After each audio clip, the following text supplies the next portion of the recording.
Nous posons une ligne rouge. Cependant, le pass sanitaire ne pourra jamais concerner les activités de la vie quotidienne. Le pass sanitaire s'appliquera dans les cafés, les restaurants. En aucun cas, un pass sanitaire ne sera réclamé pour aller dans un commerce alimentaire ou dans un restaurant. Et je me permets d'insister sur ce point. Les centres commerciaux ainsi que dans les hôpitaux, les maisons de retraite, établissements médico-sociaux. Aller dans un restaurant, aller dans un cinéma, aller dans un théâtre, aller faire son shopping. On n'utilisera pas le pass sanitaire pour cela, c'est sûr. Mais aussi dans les avions, trains et cars pour les longs trajets.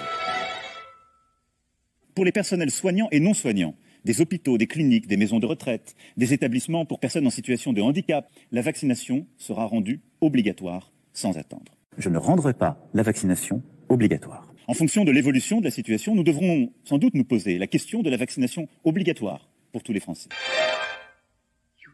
C'est pour cela aussi que nous devrons engager, dès que les conditions sanitaires seront réunies, la réforme des retraites. Dans les 5 ans à venir, moi je ne propose pas de décaler l'âge de départ à la retraite. Est-ce qu'il faut reculer l'âge légal qui est aujourd'hui à 62 ans?